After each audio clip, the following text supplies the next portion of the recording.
His hand was already on his gun when he saw it. The kick was brutal, deliberate. His maid, young and composed, the woman he'd trusted for 6 months, drove her heel into his mother's side with shocking force. The elderly woman collapsed like a broken doll, her wooden cane clattering across marble floors that cost more than most people's houses. Her white hair came loose from its bun. Her burgundy dress twisted as she fell. The room seemed to hold its breath, but the man she had attacked wasn't screaming, wasn't crying, wasn't begging for help. His mother was looking at the maid with relief.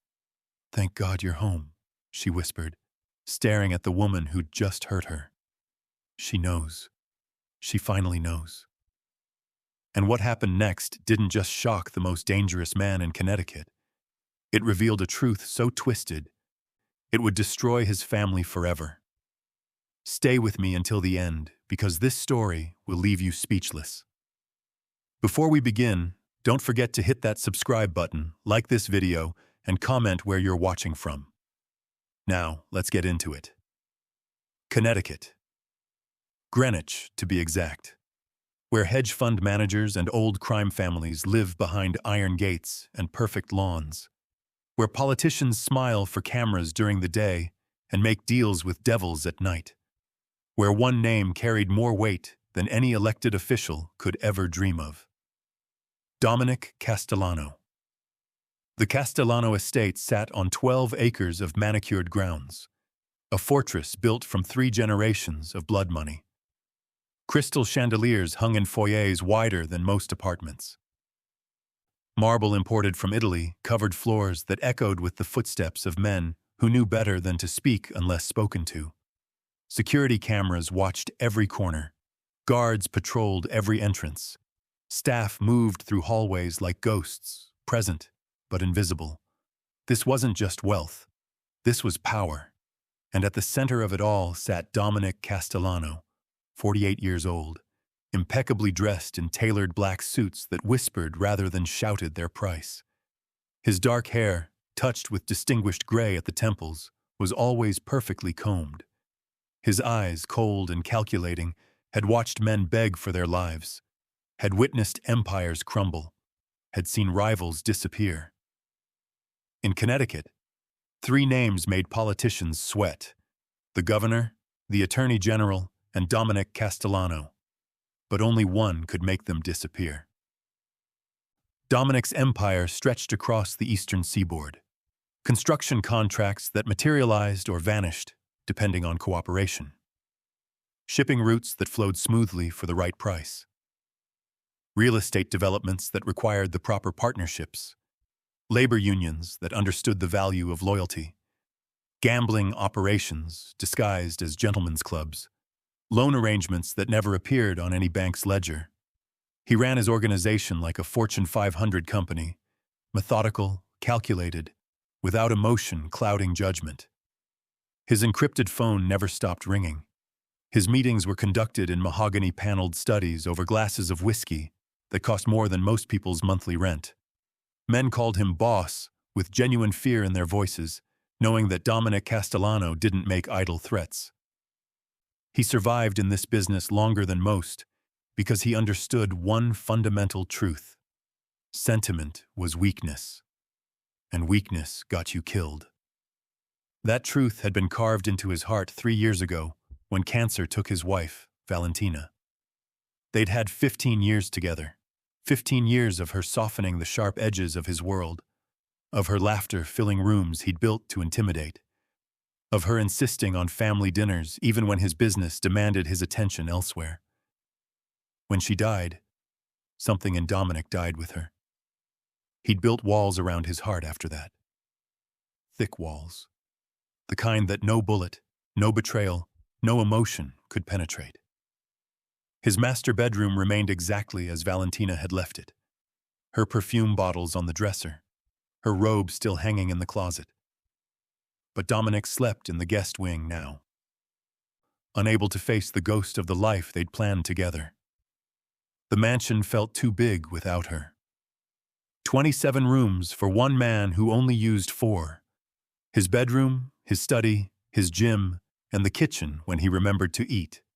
He avoided the hallways lined with family photos, images of Valentina smiling at the camera, of dinner parties they'd hosted, of the happiness that had once lived within these walls. But there was one soft spot Dominic couldn't wall off, one vulnerability he couldn't eliminate no matter how hard he tried. His mother. Francesca Castellano, 74 years old, silver-haired and sharp-tongued, the matriarch who'd raised Dominic and his half-sister Luciana through poverty, through their father's violence, through the early brutal years of building the family business. She was the only person Dominic allowed himself to love after Valentina's death.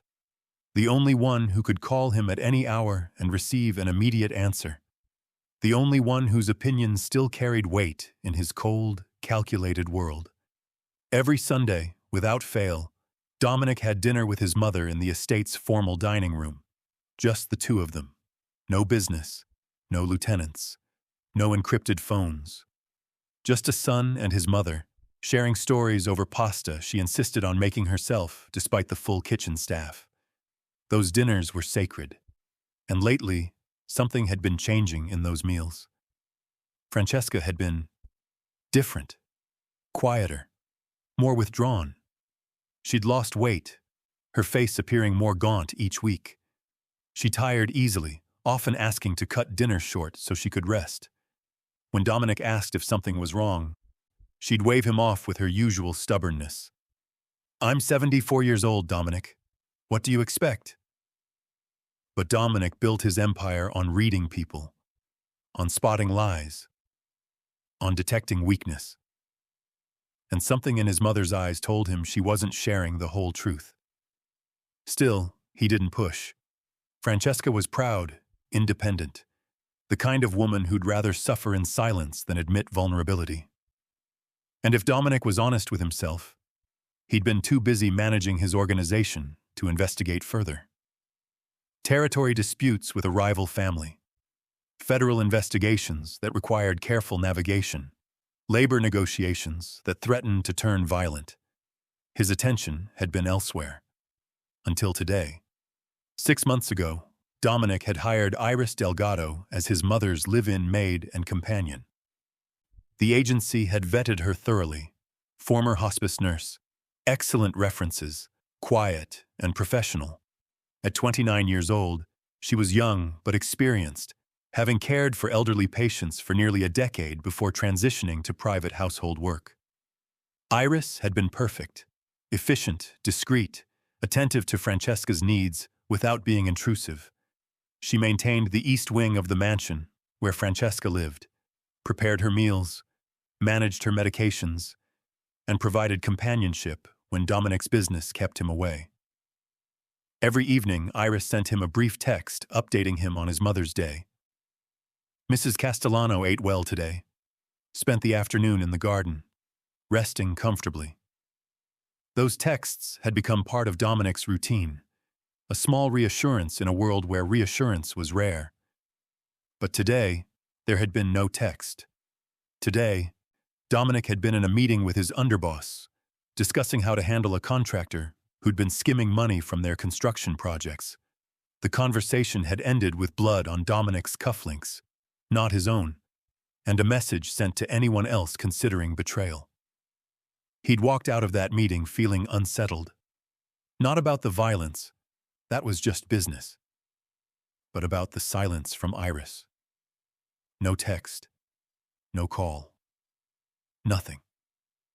The feeling followed him as his driver navigated the streets of Greenwich, as they passed through the iron gates of his estate. As the car pulled up the circular driveway lined with perfectly trimmed hedges, something felt wrong. The house was too quiet. Dominic stepped out of the car, his Italian leather shoes clicking against the stone pathway. The afternoon sun cast long shadows across the mansion's white facade, but the beauty of it did nothing to ease the tension coiling in his chest. He pushed open the heavy front door. The foyer stretched before him, black and white marble in an intricate geometric pattern, the grand staircase sweeping upward toward the second floor, the crystal chandelier catching light and scattering it across walls lined with art worth millions. Everything looked normal, except it wasn't. Sound traveled differently in this house. Dominic had learned to read the acoustics of his own domain, the echo of footsteps, the murmur of staff in distant rooms, the hum of activity that came with running an estate this size. Today, there was none of that. Just silence. And then, breaking through that silence, came a sound that made his blood run cold. A gasp. His mother's voice, and the sharp crack of wood hitting marble. Dominic moved. He crossed the foyer in long, purposeful steps, his hand moving instinctively inside his jacket, where his gun rested in its shoulder holster. His mind was already calculating. Distance to target, witnesses, cleanup required. He rounded the corner into the main hall and stopped. The Castellano estate had rules that didn't need to be spoken. Staff moved through hallways with eyes down, voices hushed. Guards at the gate checked identification twice, cameras 3 times. Deliveries came through the service entrance after thorough inspection. No one entered the East Wing without Dominic's explicit permission. No one questioned why certain rooms remained locked. No one commented on the master bedroom that stayed dark year after year, untouched except for weekly dusting. Dominic's days followed patterns carved from discipline and paranoia. Morning coffee at 6, black, while reviewing encrypted messages from his lieutenants. Conference calls from his study. The mahogany walls absorbing conversations about shipments and territories and problems that required permanent solutions. Afternoon meetings in person. Men arriving through the back entrance, never staying longer than necessary. Always leaving with clear instructions and the weight of consequences hanging over their shoulders. Money flowed through legitimate businesses like water through clean pipes, construction firms, import companies, real estate portfolios that grew despite market downturns. The IRS had audited him twice and found nothing but paperwork so perfect it bordered on suspicious. Federal prosecutors had tried building cases that crumbled before reaching grand juries. Dominic's lawyers were the best money could buy, his accountants better, his connections deeper than any investigation could reach. But success meant isolation.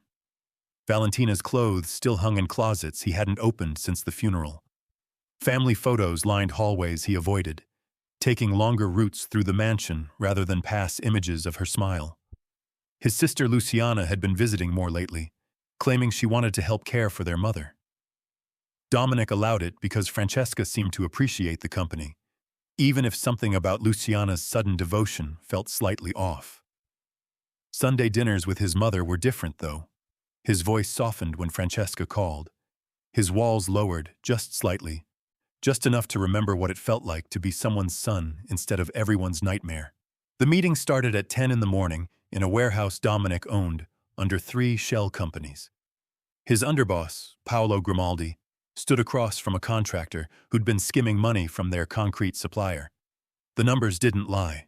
73,000 over 6 months, carefully hidden in invoices that almost looked legitimate. The contractor tried explaining, tried justifying, tried begging. Dominic nodded once. Paolo moved fast. Blood spattered across Dominic's white cuff, small droplets soaking into expensive fabric. He didn't bother wiping it away. The contractor wouldn't be a problem anymore. The message would reach everyone else by nightfall. Loyalty was rewarded. Betrayal was punished. Simple mathematics. But as Dominic walked back to his car, something nagged at him. His phone had stayed silent all morning. Usually by 11, Iris sent her daily update, his mother's breakfast, her mood, whether she'd slept well. Those texts had become routine, small reassurances that the one person he still cared about was safe. Today, nothing. He checked his phone twice. No messages. No missed calls. "Take me home," Dominic told his driver. The ride back felt longer than usual despite the empty roads. His instincts, honed through decades of survival, were screaming that something was wrong. He'd learned to trust that voice. It had kept him alive when rivals planned ambushes, when federal informants wore wires, when allies became enemies. The iron gates swung open. The circular driveway stretched before him, perfectly maintained hedges lining both sides. The mansion rose against the afternoon sky, white stone gleaming in sunlight. Beautiful, peaceful, empty, too quiet. Dominic stepped out before the car fully stopped. His leather shoes hit marble as he pushed through the front door. The foyer echoed differently today, hollow, abandoned. No murmur of staff, no distant vacuum, no sound of Iris moving through rooms, just silence. And then his mother's voice, sharp with pain, the crack of wood hitting stone. Dominic's hand moved to his gun as he ran. The scene burned itself into Dominic's vision with perfect, terrible clarity. Iris stood in the center of the grand foyer, her light blue maid's dress and crisp white apron, spotless except for a small wrinkle near the hem. Her dark hair was pulled back in its usual neat bun. Her posture was composed, professional, exactly as it had been every day since she'd started working here. Except her right leg was drawn back, heel raised, and then she kicked. The blow landed against Francesca's ribs with brutal precision. Not wild, not panicked, deliberate, calculated. The kind of strike meant to hurt. Francesca gasped, a sharp, broken sound that cut through the marble silence.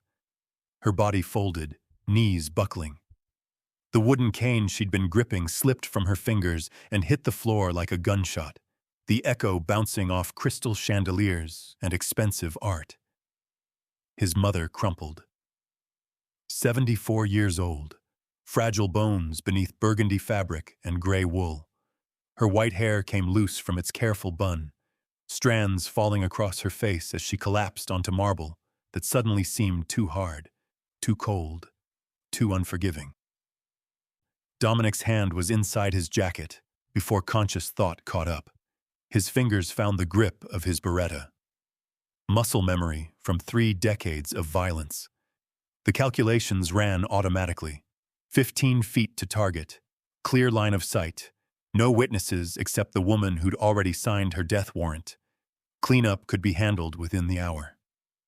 1 bullet. Problem solved. But then he saw his mother's face. Francesca wasn't screaming, wasn't crying, wasn't looking at him with the desperate plea for help he'd expected. She was looking at Iris. And in her eyes, instead of terror, instead of pain, instead of betrayal, relief. Pure, overwhelming relief. "Thank God you're home," Francesca whispered, her voice trembling but steady. She knows. She finally knows. Dominic's hand froze on his weapon. What the hell was happening? Iris didn't run, didn't drop to her knees begging for mercy, didn't make excuses or plead ignorance. She just stood there, breathing steady, and met Dominic's eyes with something that looked disturbingly like grief. "What the hell is happening here?" Dominic's voice came out low, dangerous, the kind of quiet that preceded executions. "Your mother asked me to do this, Mr. Castellano." Iris's tone was calm, professional, as if she were explaining why she'd chosen a particular brand of cleaning solution. "For 3 months, she's been begging me."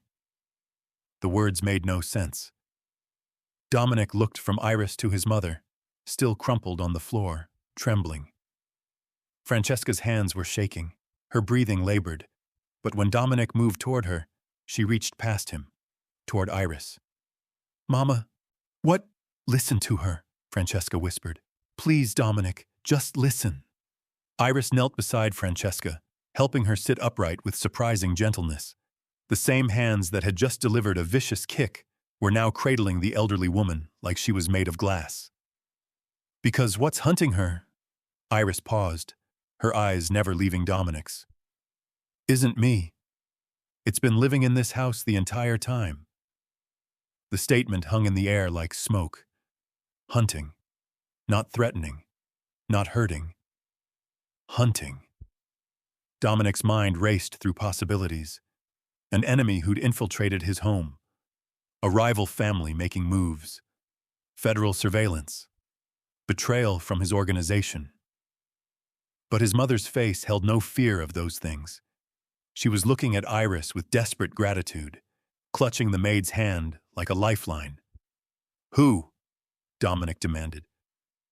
Francesca's voice broke. "Your sister."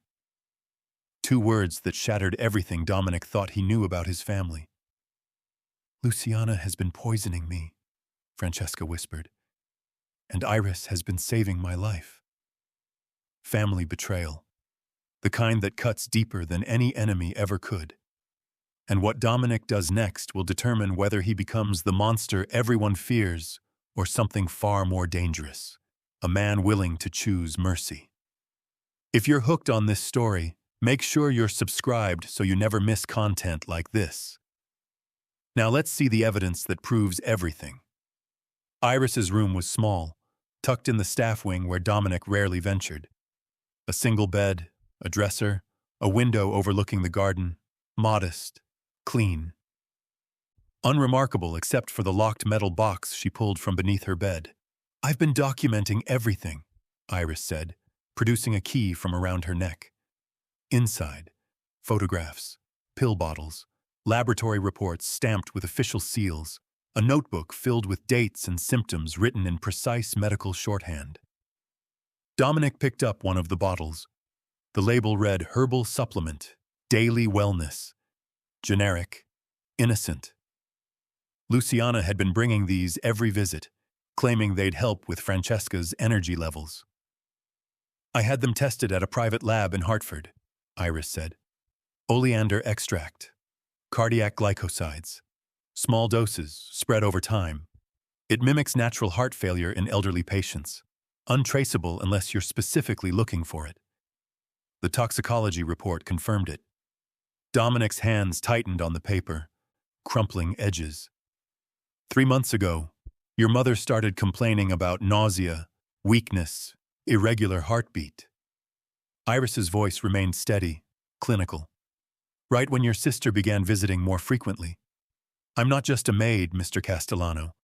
I was a hospice nurse before this. I lost my license helping a terminal patient end her suffering with dignity. But I know poisoning when I see it."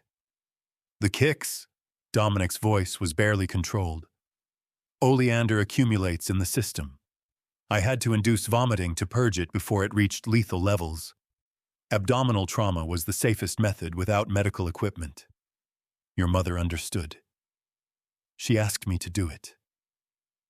Francesca's voice was weak but firm. "I couldn't tell you. I know what you'd do to Luciana.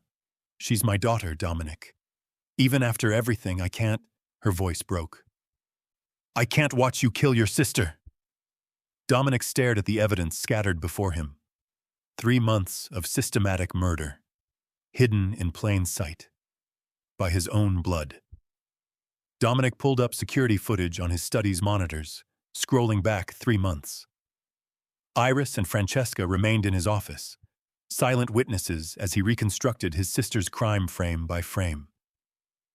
Luciana Castellano Brennan, 43 years old. Same mother, different father. Some accountant Francesca had dated briefly after Dominic's father went to prison. Luciana had always resented the difference in their inheritance. Dominic controlled the family business, the real money, the power. She got a monthly allowance that never felt like enough. Her husband, Marcus Brennan, was bleeding through that allowance faster than Dominic replenished it.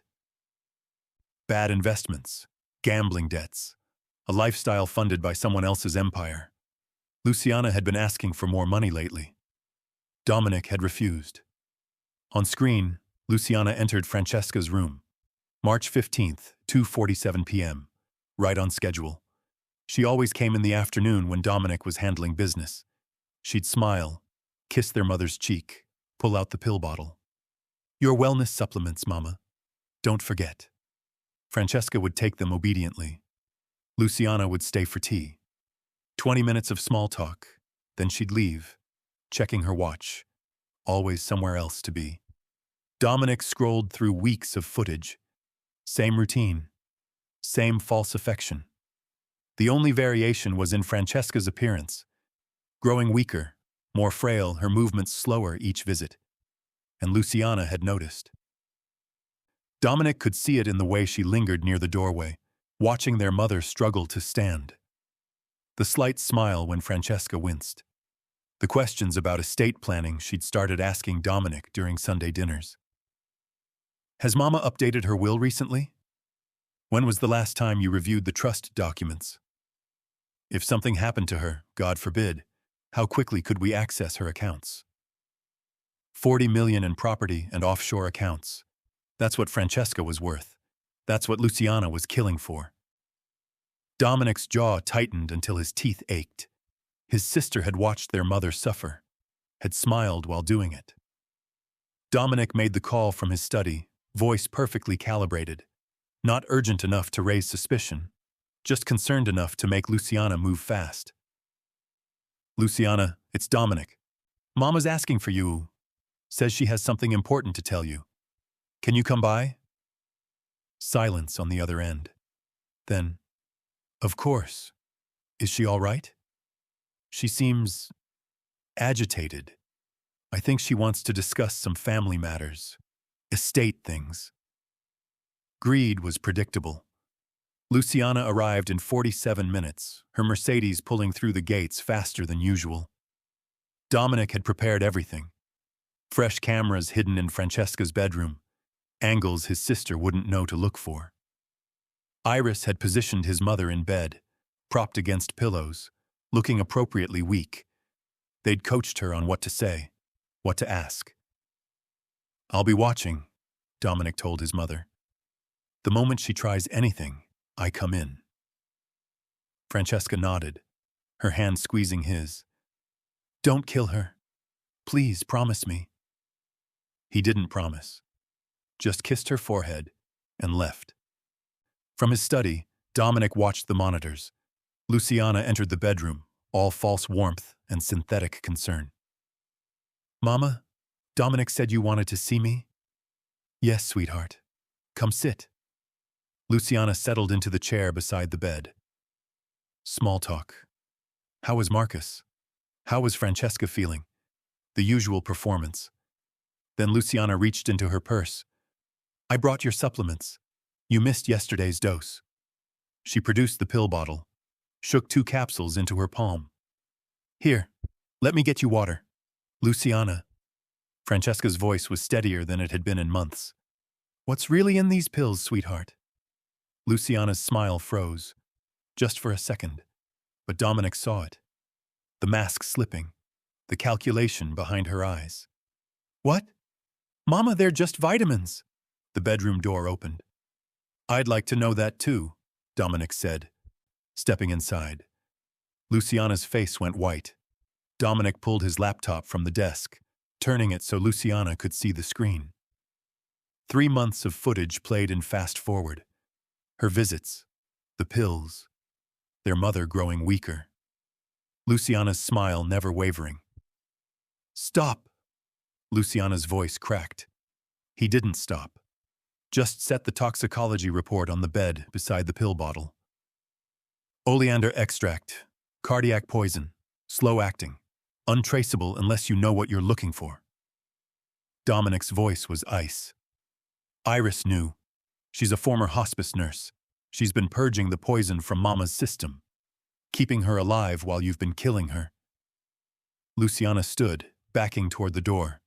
Dominic, I can explain. Explain what? That you've been murdering our mother for her money? She's 74 years old. The words exploded from Luciana, all pretense shattering. She's sitting on $40 million while I'm begging Marcus's creditors for extensions, while I'm cutting back on everything because my brother controls the family fortune and gives me scraps. So you poisoned her. She's using money that should be ours. That I deserve. Luciana's face twisted with rage and desperation. You act so righteous, Dominic, but you've killed for less. You've ordered people executed over disrespect. Don't pretend you're better than me. We're the same. Dominic's hand moved to his gun. Every instinct screamed to end this. His reputation demanded it. His code required it. Betrayal, especially family betrayal, had only one answer. But then he heard his mother's voice, broken and pleading. "Please, don't make me lose both my children." Francesca was crying, reaching toward him with trembling hands. "Please, Dominic. She's sick. She needs help. But don't kill her. Don't make me bury another child." The impossible choice hung before him. Justice or mercy, code or love. His hand stayed on the gun. Dominic's hand left his gun. He pulled out his phone instead. Within 2 hours, he'd made 6 calls. A judge who owed him favors, a psychiatrist who specialized in difficult cases, lawyers who understood how involuntary commitment worked when you had the right documentation and the right signatures. Luciana screamed when the men in white coats arrived, fought, begged, promised she'd disappear, leave the state, never come back. Dominic watched them take her with the same cold calculation he'd used to build his empire. Delusional disorder with paranoid features and risk to others. The diagnosis was official. The facility upstate was private, expensive, and escape-proof. To the outside world, Luciana was getting treatment. To Luciana, it was a life sentence. No inheritance, no freedom, no power. Just white walls and medication and decades of regret. Crueler than a bullet. More permanent than death. Francesca wept but didn't protest. Some part of her understood this was mercy. Iris became Francesca's private nurse at $200,000 a year plus housing in the renovated guest cottage. The poison slowly left Francesca's system. Color returned to her cheeks. Strength to her limbs. She started gardening again. Something she'd loved before sickness stole her energy. Dominic found himself joining her on Sunday afternoons. No encrypted phones. No business. Just his mother and the woman who'd saved her life, teaching him the names of flowers he'd never noticed before. He'd also started seeing someone. A psychologist who worked exclusively with his organization, understanding the unique stresses of men who lived outside the law. The sessions were helping. Slowly. 6 months later, Dominic still ran his empire with ruthless precision. Politicians still feared his name. Rivals still disappeared. But something fundamental had shifted. Real power, he'd learned, wasn't control. It was knowing when to trust. He watched Iris help his mother plant roses, realizing that this stranger had shown more loyalty than his own blood. Sometimes the people who save you aren't the ones you'd expect. Sometimes they're the ones brave enough to hurt you so they can heal you. Stories like this remind us that the hardest choices reveal who we truly are. What would you have done in Dominic's position? Would you have chosen justice or mercy? Drop your answer in the comments below. And if you felt something during this story, if it moved you, hit that subscribe button. You're not just a viewer. You're part of a community that believes in powerful storytelling. Thank you for being here.